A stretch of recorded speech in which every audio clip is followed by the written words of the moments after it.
The Hogsty is brought to you by TicketClub.com, your one-stop shop for live events nationwide. Whether you're looking for game, theater, or live performance tickets, don't sweat it. TicketClub.com has you covered. So make sure you're going there for all your live entertainment needs, and make sure you're clicking over to them from the banner at the top of thehogsty.com.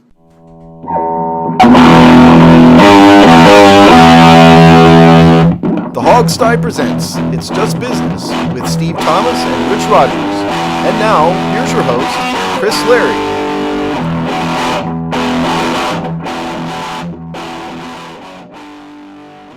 Hello and welcome to another episode of It's Just Business on the Hogsty Network, the show where we look at the dollars and cents of the sports, media, business, industrial complex. I'm joined by my comrades, Rich and Steve. How you doing this afternoon? Doing good, guys. It's almost mid-July already. I know, it's scary. Yeah, I'm doing wonderful. Just coming off and the most exciting World Cup, game ever. Well, I didn't actually watch any of it, but I heard just 5 minutes before the show came on that it was a pretty good game, so I'm excited about that. But yeah, it's been super hot down here. I'm like melting down in South Texas. Well, if you consider that the last two World Cup finals had only one goal each, and this one was a 4-2 match, that's the metric you can probably judge his excitement on. Well, see, that first of all, I think saying I'm the biggest soccer hater out there, because the idea that a 2-0 game is exciting, it makes me want to not watch television. I think I'd rather go like knit or something than have to watch a 1-0 soccer game that lasts 2 hours. Or 90 minutes. I think in soccer, or as they call it, football, I think 4-2 is probably the NFL equivalent of like 63-21. Yeah, that's exactly right. That's why, God bless you guys who are soccer fans. More power to you. Do your thing, by all means. But, you're exactly right, Rich. 4-2 is like 60 to 40 or whatever. And I just can't take it. The games are too long. The field is too big. There's not enough scoring. The refs are corrupt. I can't take soccer, man. I really just can't. Particularly if the United States isn't even in it. My give a crap meter is like way at zero. It really is. So, well, it's one of those things where this is one sport where the United States is just not dominant, and it's not our sport. It's not our game. In men's. In men's. Let me be in men's. So. Yeah, There's not our no game. better team in the world than the women's soccer. So okay, isn't that kind of like being the king of the fools? So because there's a lot fewer competitive women's teams. The World Cup tournament is smaller and for the women's, right? Yes, but I think for sure. But that's a little bit unfair to say that. They've been dominant now, going on almost 20 plus years. Yeah. Okay, so it's my what do I know? I meant the men's. Maybe do I need to apologize to women's soccer for calling it the king of the fools? Then I apologize if I've offended anybody of the female persuasion out there. Sorry. I'm going to send my high school classmate Mia Hamm to kick your ass. She probably could. That might not be a stretch, And she won't even need Nomar. Who? She's married to Nomar Garcia-Parra. Is she really? I didn't know that. Yeah. She's married to someone who played a real sport then. Oh. Bring it, Mia. You think I'm afraid of you? I might be afraid of Nomar, but am I afraid of Mia Hamm? Well, a little bit. Yeah, probably. She's better at her sport than Nomar was at his. Oh, Nomar was a Dodger, so he's forever in my heart. He's a middling baseball player at best. All right, so let's jump in. Nomar's going to beat you up. Yeah, that's right. Well, yeah, I would run from either. So let's jump into our slate, which I think is going to start us off with soccer, or internationally known as football, before American football, for the record. So we're actually going to look at the business angle, which we talked about a few times, which is the ratings aspect. We had predicted that this would be a pretty dire situation for Fox, who had recently taken over from ABC/ESPN/ Capital Cities /Disney, to this World Cup, and I think they own them for a couple going forward. And for the first round, basically the first half of the tournament, that was turning out to be the case. It was bleak. Bit of a switch once the round of 8 took over and Fox's and Telemundo's ratings started to tick up. And some interesting stats towards the end of the tournament actually give it a pretty good run. I think the one that jumps off the page to me, a couple of them. One, that if you look at the 2018 NBA playoffs, which was average about 4.8 million viewers, and you look at the round of 8, which is basically the second round, the elimination tournament part of the World Cup, it was averaging about 4.3. And that's Fox's numbers. That's not taking into account the Spanish language Telemundo, which was averaging about 3.2. So even if you just look at Fox versus the NBA, which is ABC, right? Isn't that who has the ABC, ESPN? Well, TNT has it too, so it's not right. just not a Disney. They have the playoff. They have the finals. Yeah. So they were within spitting distance of that, which is pretty impressive. And then if you combine the Spanish language Telemundo, it actually was averaging more viewers. The other thing that jumped off the page to me was that Sweden versus England match was Russia versus Croatia, my bad. Russia versus Croatia match, which was a quarterfinal, was the most highly rated soccer game in the U.S. since a 1990 match, which that also really popped. And of course, with the finals just being played today, today being Saturday, which is the day we're recording, and right, yeah. Allow me to take another alternate perspective because I think you're giving it too rosy a picture here. Bloomberg has an article out which is dated July 13th called Fox's World Cup ratings are getting better. What it shows here is, as you said, the is group match stages. Is that the opening round? I'm not a soccer guy. Okay, so that's the opening round, down 36.6% from 2014. What happened? The ratings were down for the entire World Cup. Okay, but what has happened is the amount of the decrease has gotten smaller. Okay, so the opening round minus 36%, the round of 16 down 21%, and then the quarterfinals down 12.8%. And so you can assume that progression has been made, and so the semifinals and the finals have gotten better. So it's still down.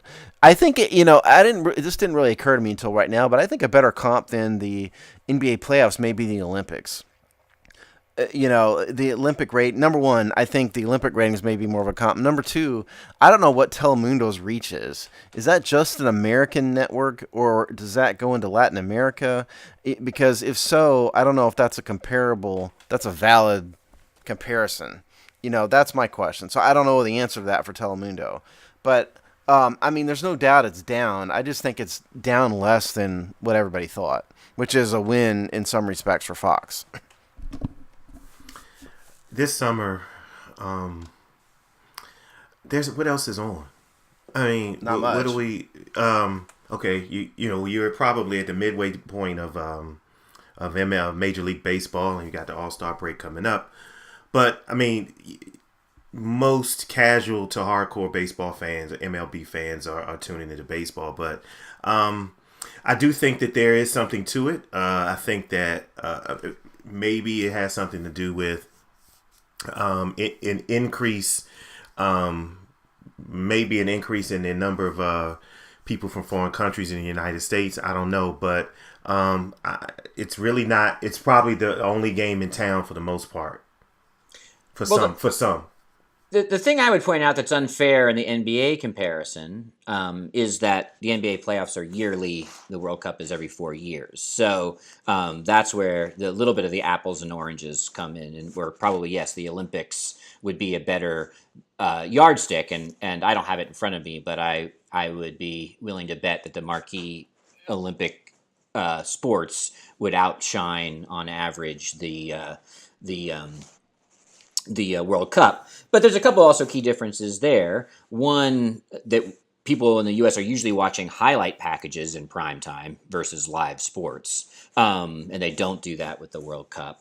And there's also a much larger human interest aspect to the Olympics. So all of these things are apples and oranges. Well, I don't know if there's a obviously. larger human interest aspect, generally speaking, because if the United States men's soccer team is in the World Cup, there's a human interest aspect in the players on the team that people are into.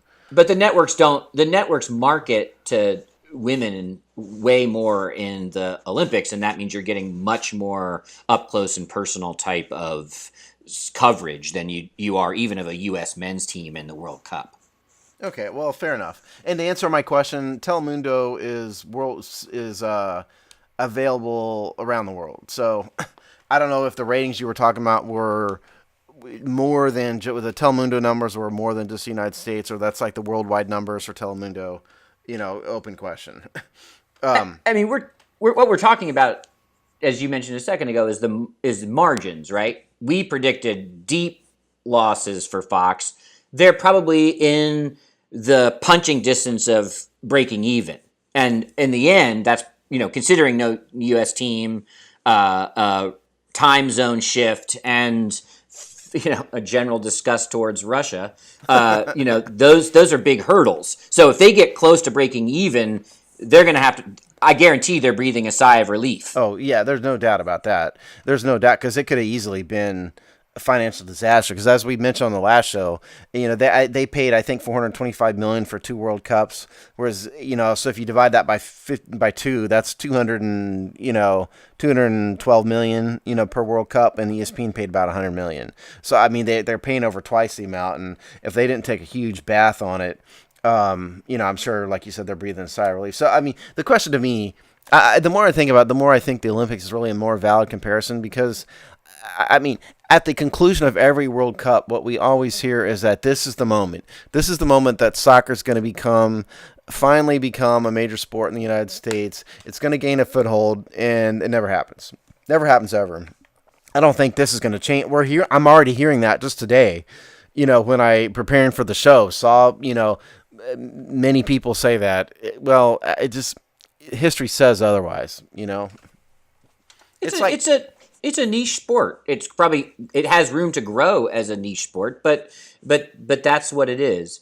The one interesting thing about the difference between the opening round and the second round and the ratings is one of the reasons why you can actually examine directly the lack of a U.S. team in the opening rounds, and it was a 36 or 32% dip. The U.S. doesn't usually make it past that round. So most of the U.S. viewership, if you're excited about the U.S. team, is in that opening round. So that's where no U.S. team in tournament play in the first round just tanked them. Okay, and I got to say that just sitting here staring at the Bloomberg article while we've been talking, the numbers on the screen have changed. So I don't know what I just said is accurate because Bloomberg, whatever you're printing, it's now gone to a minus 37.2, and it now says the quarterfinals are minus 48%. So I think you can safely throw out the numbers I just said because I don't know what Bloomberg is doing here, but I think the point is the same, which is what you said earlier, Chris, which is.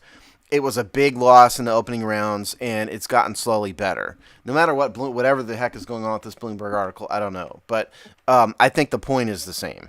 We could tweet these out or definitely put them in the show description, but there's 2 really good articles that kind of put the sort of ratings aside. I mean, it's part of the calculus, obviously, but it's less ratings focus that kind of debates whether it's going to be a loss or a break even. And Wall Street Journal, I think on the 11th, was predicting losses for Fox, and a Forbes article on the 13th was predicting a break even. So we'll put those 2 links because those actually have a little bit more well-rounded analysis. And I just figured out I figured out the Bloomberg issue. Okay, I moved the article and didn't realize it. The Fox numbers are the same. The Fox numbers are minus 36%, minus 21%, minus 12.8%. Telemundo.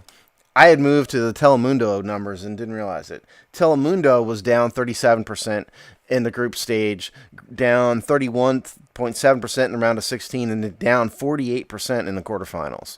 Which so that's you have the combo of no Mexico and no U.S.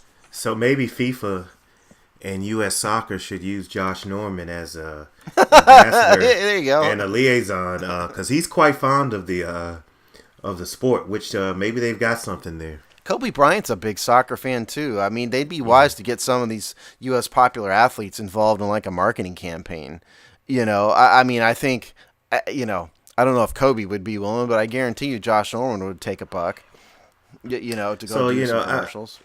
I was listening to, the chairperson of U.S. Soccer and the question was asked, do you feel that football, the other four major sports are taken away from would-be soccer players? And he actually disagreed and said that there are enough athletes to go around. It's just that it's just not as a popular sport as the other four major sports. I mean, the guy is trying to be positive about his sport, and I applaud him for that.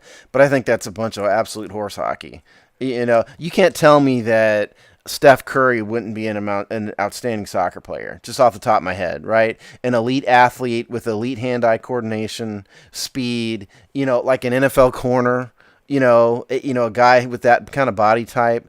Yeah, you wouldn't want to put, I don't know, Tyrone Smith out there, on a soccer field, but I think it absolutely does take away from. Well, they say soccer. that soccer's a gateway sport, right? I mean, kids play, soccer and then to develop the hand or eye coordination, teamwork or whatever, and then they move on to other sports. I don't know.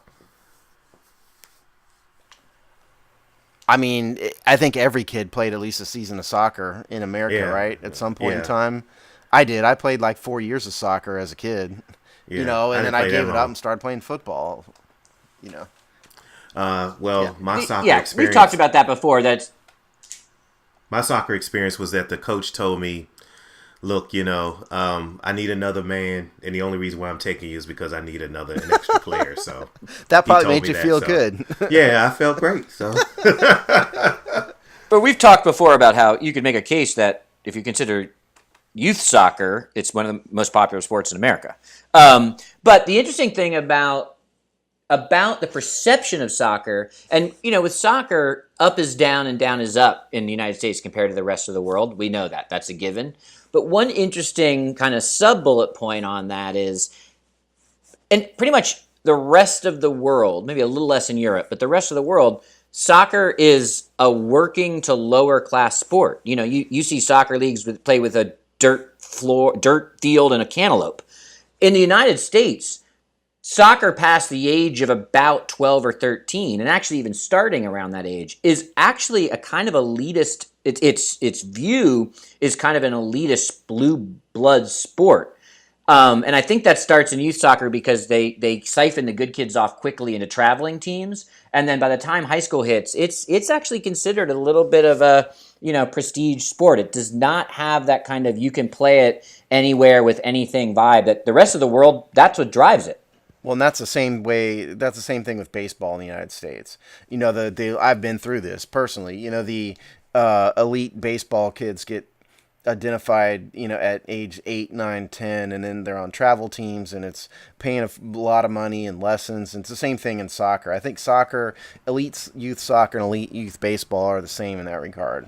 Well, what's interesting is that there was an article, you guys aren't local here in the district area, but there's this big article in the Post about these pickup games that are being played around D.C., and there's this huge bone of contention with neighbors and fields and people just coming and playing pickup soccer and squatting, and fields that are meant for one thing are being used for another. So it's really a big bone of contention here in the district area for people to play pickup soccer, and they're having enough places to play it. So, I mean, that's interesting. I think in summary here, the point is that the ratings on Fox and Telemundo were both down for various reasons, but it got better as the tournament moved on and was down less than we all thought, and certainly wasn't the financial disaster that it had the potential of being. I think that's fair, right? Yeah, I think that's a fair read. So why don't we, with that fair reading of the situation, let's move on to the NFL Players Association grievance with the NFL over the anthem policy. And you can't see me, but my colleagues can. I am literally stabbing myself in the face with a screwdriver. He is. So Steve, do you want us to give us a quick intro about where they are in the legal process? It's the never-ending story, folks out here. It does not end. I think we're all gonna be 90, and the NFL is still gonna be arguing about the national anthem policy. Unfortunately, what the latest thing that's happened is that just this past week, for those of you listening to this later, this happened on the 10th of July, which was Tuesday of last week. The NFL has now filed a grievance under the collective bargaining agreement challenging the NFL's new national anthem policy. And they did not release the actual grievance, so I was not able to analyze their specific claims, but they put out a small statement. And the statement said, in part, the unions claim that The union's claim is that this new policy imposed by the NFL's governing body without consultation with the NFLPA is inconsistent with the collective bargaining agreement and infringes on players' rights. In advance of our filing today, we proposed to the NFL to begin confidential discussions with the NFLPA Executive Committee to find a solution to this issue instead of immediately proceeding with litigation. The NFL has agreed to proceed with those discussions, and we look forward to starting them soon. Okay, so we don't really know what their claims are, but the 2 points here are, one, inconsistent with the collective bargaining agreement, and two, infringes on player rights. I can kind of guess as to what they're talking about for both. The guess of the collective bargaining agreement is they're probably going to say that this issue is not collectively bargained, and so the NFL didn't have a right to do it. And to the extent punishments are meted out, the punishments are not specified by the collective bargaining agreement, and so they can't do it. And then two, the infringes on players' rights thing, that's a little bit more vague. But I'm guessing they're probably going to make some sort of vague constitutional argument. This is free speech, freedom of expression, freedom to protest, that kind of thing. Without reading it, that's my guess as to what they're talking about here. I could give my opinion, which I will, but you guys first, thoughts. You're right. This is a never-ending story. I think this issue would have died down had the NFL not jumped the gun and come out with this. I'm not going to get political, but the president has already said that this issue is he didn't use these words, but the issue means something. This issue means something to him. So I think that this is an issue that's going to continue to be one. I don't know how this gets resolved because we've essentially lost, in my opinion, we've lost the original concept of what this is all about. So now this seems to be, just for lack of a better term, just a pissing match between the players and the NFL. Chris, what do you think? Well, yeah, I mean, I'm not going to hoe old ground here, but I do think that the NFL just can't get out of its own way. I mean, I think that's probably one of the biggest takeaways. I would agree with Rich. It seemed like the quality and the timing of the announcement of their policy was, at best, a PR disaster, and at worst, a serious blow to their brand and sport. So I don't see this slowing down, and especially if we're playing, grievance badminton and filing different, motions and blah, blah, blah. This should, I think probably the first training camp is probably going to set to open probably within a week. I don't know, but I'm guessing 2 weeks. that 2 weeks. A bunch of them are going to start opening here, right, by the end of the month. Yeah. So I don't see this going away. And I don't know. I probably philosophically side with the players on this, but I think we get to the point where, at what point do we get no one wins, including, as Rich said, any of the original intent of the protest is also, you could throw into that basket as well. We're well beyond the nobody wins stage. I mean, that happened months and months ago. I think this seems to be a management versus labor issue. It's starting to become a control issue. I don't see the cause, and this issue still comes up in my social circle, and I've always said that I felt like the point has already been made of what they were trying to communicate. Whether people hear it or agree with it is another story. But now it's just becoming an us versus them issue. And the NFL has tried to correct itself by throwing money at the problem, and it's becoming a farce. And I don't know if you guys, I don't mean to veer too much, but I don't know if you guys saw, and maybe this is something we could have talked about, but allegedly President Trump asked a group of players that have been negotiating with the NFL about potential people to pardon. And the players really spoke out pretty strongly on that request, which I thought was nonsensical in its own right. But this thing has just become a spectacle. Yeah, I don't want to go down that road. It's well beyond sports. I mean, I did see that the president has been on a pardon tear for some reason recently. That's a whole nother discussion. Okay, about the claim, though. Inconsistent with the collective bargaining agreement.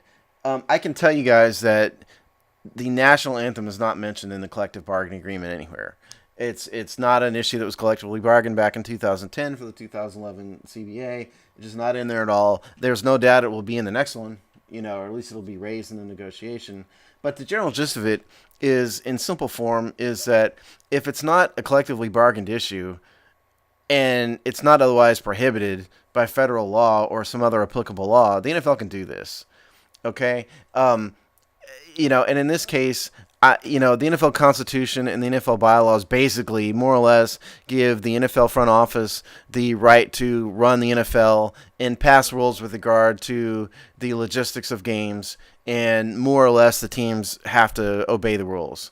And so because this is not a collectively bargained issue, number one, and number two, the punishments that the NFL set out in the new policy actually punish the teams and not the players. I think the NFL will say that this isn't a CBA issue and it's not inconsistent with the collective bargaining agreement, and they're probably more right than the NFLPA is. Without reading it, that's my guess. And in terms of the player rights thing, I think the players are going to lose on that. If their argument is First Amendment and freedom of expression and freedom to protest and all that stuff, this is private business. Has nothing to do with the government, and so there are no rights. If that's what they're talking about, that one is a bigger loser. That was a more easy ruling for the NFL than the other one. So, but I think probably the NFLPA is probably fighting a losing battle in court on this. Just objectively speaking, that's the way I see it shake out, unless there's something off the wall in the grievance that we don't know about.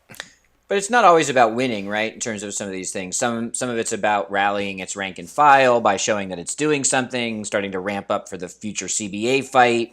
So there's, people file lawsuits all the time, knowing that they're not going to win. It's about leverage. It's about leverage. It's about This is less about.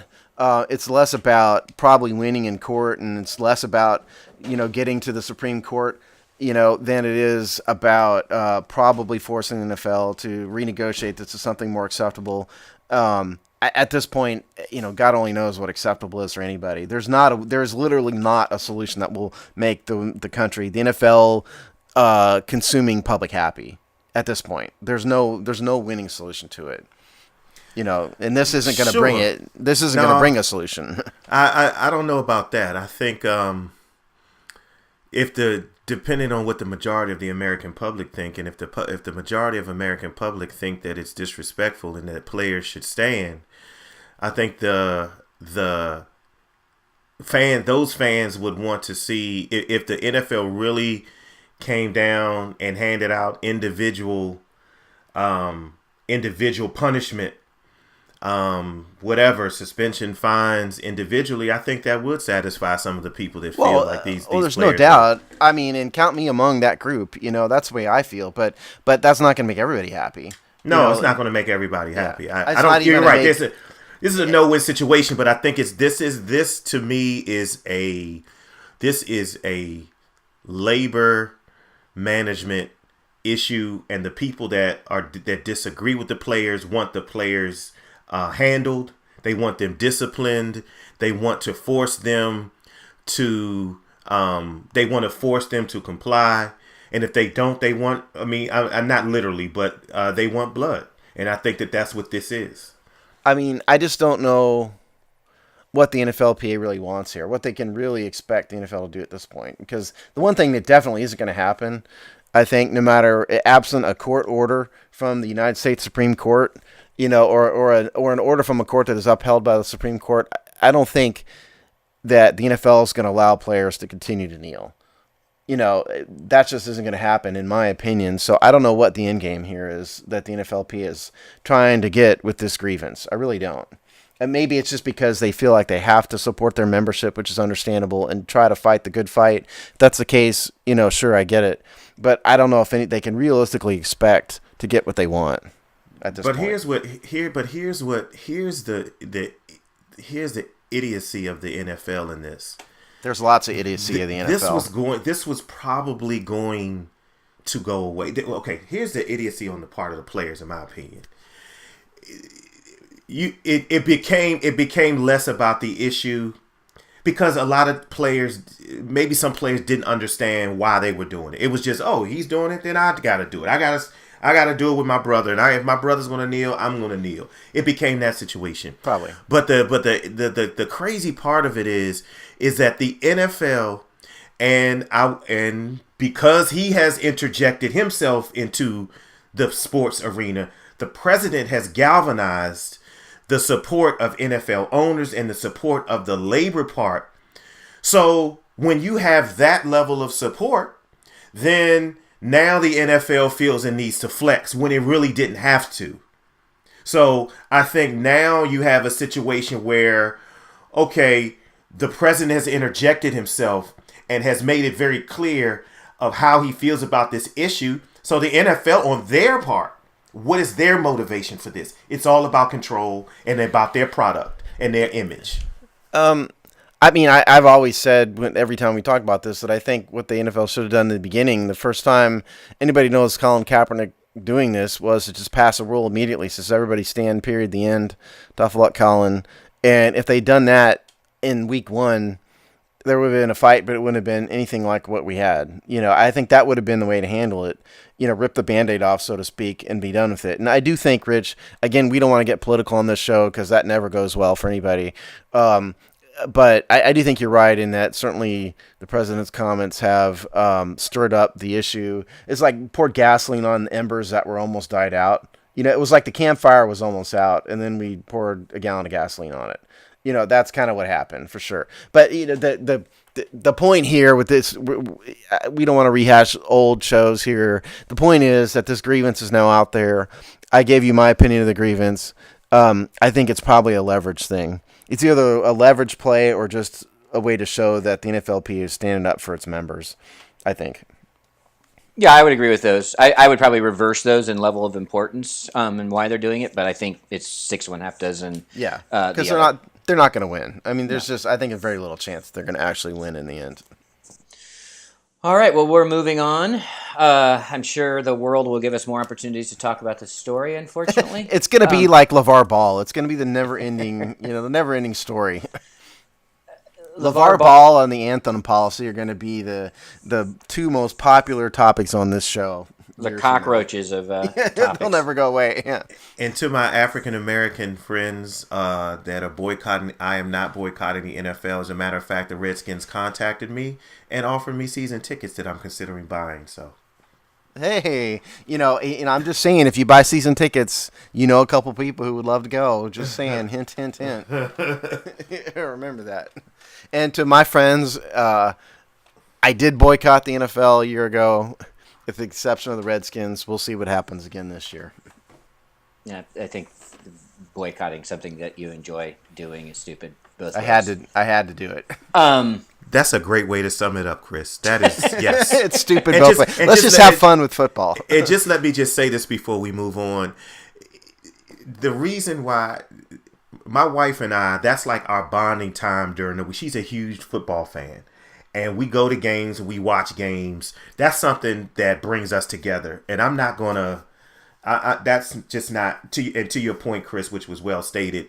It's something that we like. It's something that we love. So I'm not boycotting it. I just think about how lucky you are to have a wife that loves football. Oh no, she knows. How I mean, many of us she have knows that? knows the roster, everything. She's not asking me now. What is holding again? No, Maybe we need to get her on the hog side one of these days. All right, so our third and final topic of today's show stays with the National Football League, and get a little bit of a explainer and think about their pension plan. Interesting, their pension plan has a lot of issues here in terms of health, in terms of longevity of career, post-playing earning potential, as well as some of the unintended consequences of the rookie wage scale make the NFL pension plan probably a little bit more in focus and important than people would have thought 5 or 10 years ago. So what do we know about the NFL pension plan? Yeah, it's an interesting thing, and Rich brought this up. And I think it's something that we should have probably explained a long time ago, because you hear retirement from the NFL thrown around a lot. Like Sua Cravens was talking about retiring, for a while.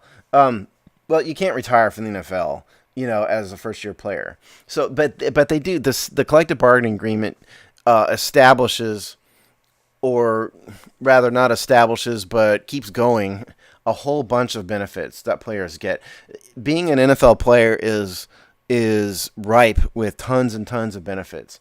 Number one, there's an NFL annuity program that players are eligible for after they've had 3 of what's called a credited season. If they have 3 credited seasons, then they are eligible for the annuity plan, and it's like any other pension plan. They contribute to it, the players do, and then the teams and the NFL front office all contribute to it. And then at a certain point when they're older, they start to get paid out under the annuity plan, just like any other pension plan. There's a retirement plan. There is something called a second career savings plan. There's tuition assistance benefits. There's legacy benefits. There's group life insurance here. There's a disability plan. There are a ton of benefits. But specifically as to the retirement plan, there has to be 3 credited seasons. So, before that, if you leave, you're really just quitting, or you're really stopping playing rather than retiring. But if you get 3 Steve, seasons is that Is that active roster, Steve? Or that's active. That's active roster. That's not practice squad. Okay. Yeah. And so that's why, accredited season, by the way, is 6 games. And so, if you're on the active roster for 6 games, you get an accrued season. So some of these practice squad guys that get brought up halfway through the year, some of them are getting accrued seasons and some aren't. So it's that kind of thing is rare in business. You don't often see. First of all, business has gotten away from pension plans, generally speaking, and moved towards 401ks because they find it hard to continue to fund pension plans. And so the idea that the NFL has this is pretty amazing anyway. But it's a good deal. I mean, name another job other than congressman that you can get a pension at 3 years. Great deal.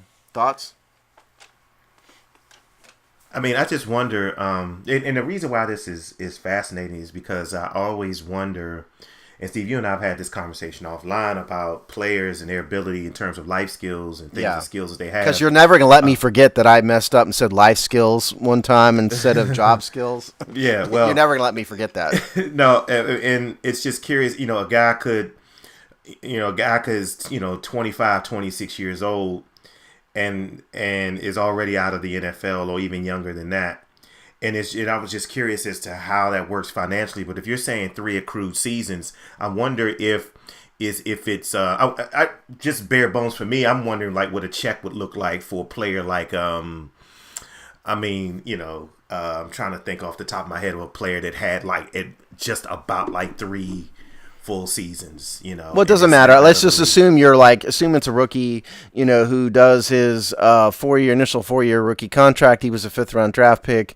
He does his 4 years, and he's drummed out of the NFL after that because nobody wants him. I mean, he's not going to get rich out of it. For example, here, a team can. I'm also reading. This isn't in the CBA, but I'm reading an article from mbksports.com. which has an overview of NFL player benefits from November of 2015, mentions in here that the teams can contribute to a maximum of $52,000 per year. And again, there's an NFL contribution, there's a player contribution, so you can kind of figure that out. If you do 3 years and you have an annuity of that much, contribution by the NFL. And it starts at age 55. So, if you take 20 years of that, I mean, it's some, but it's not a ton, But on the other hand, if you're Peyton Manning and you play 15 years and you're making millions each year and the contributions, are that much more on the player's side, etc., then yeah, he's got a pretty big pension coming. Massive pension. It wouldn't be a bad idea. Now, this may make your head explode. But one, considering that the majority of the working world has moved to 401k or some kind of forced savings and investment plan versus pension, might not be a bad thing for the NFL to start to think about is mandating a percentage of salary into a 401k type of lifelong investment portfolio, especially when you can jumpstart those with pretty hefty, you can jumpstart those at the maybe tens or even hundreds of thousands, which the average employee can't do that at the beginning of a salary. That could be one of the ways you start helping these players out over the lifetime. Spoken like a true communist. I warned you. Yeah, you did. Mandatory forced 401k contributions. Karl Marx would love it. It's a... Or suggested. I'm not. You could lay off the forced and still have this point be valid. Okay, well that's less communistic. That I can get behind. It's not mandatory, not making you do it. I mean, look, if the NFL can afford it and the NFLPA can keep it funded, obviously the pension plan is better, right? Because it's mandatory. It's going to happen. They're going to get money. You can't screw it up. So I mean, as would everybody, I would rather have a pension than a 401k probably. Oh, sure. I wasn't saying as instead of, but if they actually started to had kind of let's call it opt-in. We'll stay away from an opt-in 401k style investment thing for players and advice. I'm not saying there isn't one. By the way, that's just not. It's not in the collective bargaining agreement, but there might very well be a 401k option. I don't know that. It's just not listed in the collective bargaining agreement. That doesn't mean it's not some other benefit that I'm not aware of. Now, do you get... Okay, so vested is what you said. 3 accredited seasons, you're vested. Do you get... Let's take a James Thrash, played, 8 to 10 years? Yeah. Pretty much full seasons every year. Probably had 8, let's call it 8 accredited seasons under his belt. You'd get more than 3? Yes.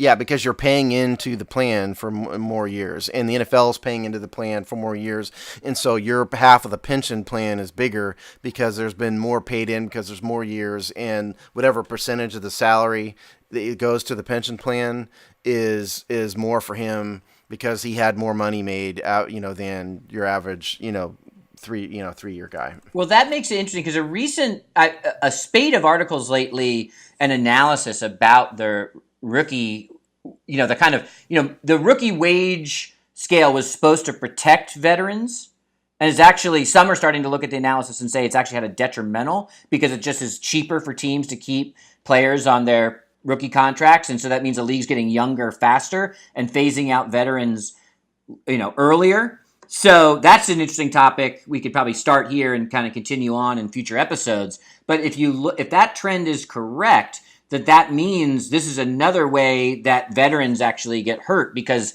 that their hireability, let's call it, is being shaved off, if not drastically reduced, which would mean that, James Thrash in today's NFL probably plays 4 seasons instead of 8, which means he earns less in the pension.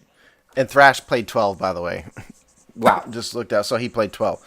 No, I read that too, and I think that was interesting because the gist of what they were talking about here is that because they're saving money on rookies, they're keeping a bunch of these guys on rookie contracts, and the sort of middling veterans are getting fewer long-term contracts and bigger contracts because there's more cheap labor available now, and I think more money is being given to the huge the Kirk Cousins style contracts, because there's sort of less of a middle class of the NFL now, I think was the point. I never thought about that before I saw that. I can't remember what source that is, Chris, but that was a very interesting point that you made. Yeah, we should collect a few articles on that, because I've seen it a few places. It's been around long enough to start looking at kind of trends over multiple years.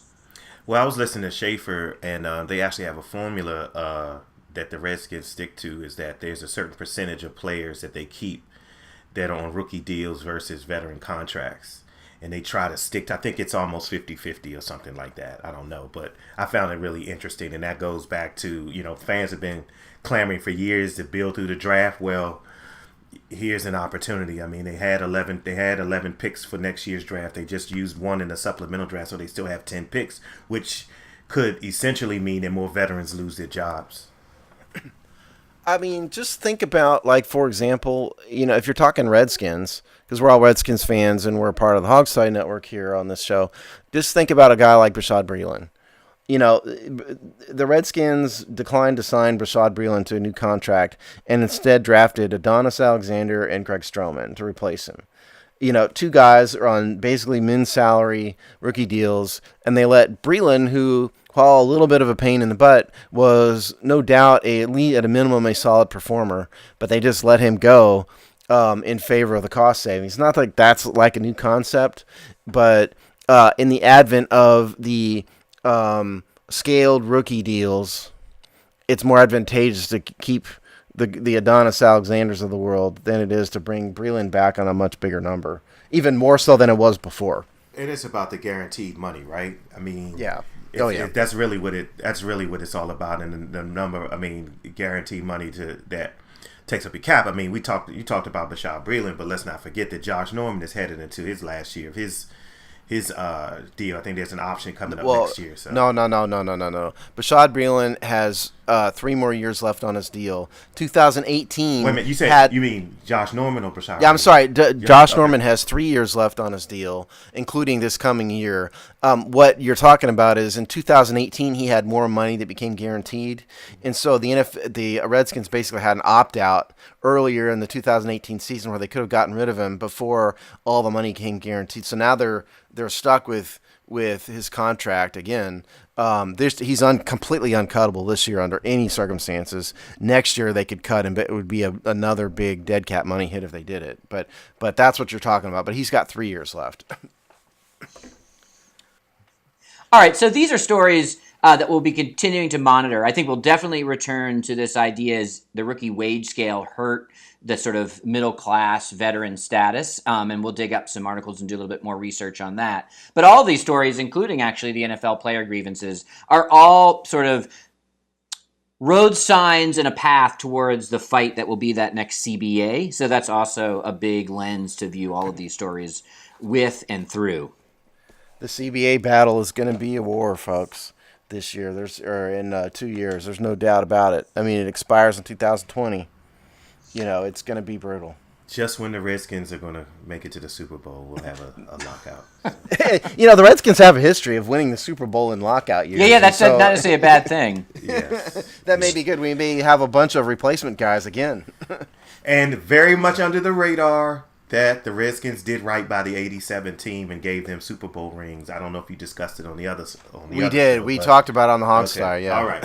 Just want to give some shout out to one thing that owner Dan and Comrade Bruce got right. Which should have been done a long time ago. Was Keanu Reeves and John Favreau there? No, but the guy who Keanu's character was based on was there. The quarterback's name is Robinson. He was there. Nice. That is one dumb movie. All right, that brings us to the end of another episode of It's Just Business. If you've got feedback on anything you've heard today, story ideas, nits, and praises, you can, probably the most direct way to get that to us is at the Hogsty Twitter account with the hashtag IJB. It's Just Business. But if anything I did personally offended you, or you want to buy me a beer, you can reach me at ChrisLarry33. Rich? Well, I'll be on tour for the next couple of weeks. I'll be in New Orleans, and then I'll be in Halifax, Canada. But other than that, you can reach me at Twitter at DiscoQ5 at DISCOQUE5 on Twitter. I want to know why Chris and I weren't invited on this world tour you've been doing all summer. Yeah, well, yeah, I've been on quite the itinerary this summer. You know, the life of a government employee. Hey, man, Can't go wrong. Yes, right. You know, I haven't had a day off all summer. Hey, man, you're all work and no play, man. You cannot reach me on Twitter individually. You can find me at the Hogsty. I don't drink beer, so if you want to buy me, like a can of Sunkist, you can reach me there. And Steve, you can't take those personal days with you, bro. So you might want to start using a few of those. All right, so with that, we will bid you a fond farewell until we see you in 2 weeks. All right, guys. Goodbye.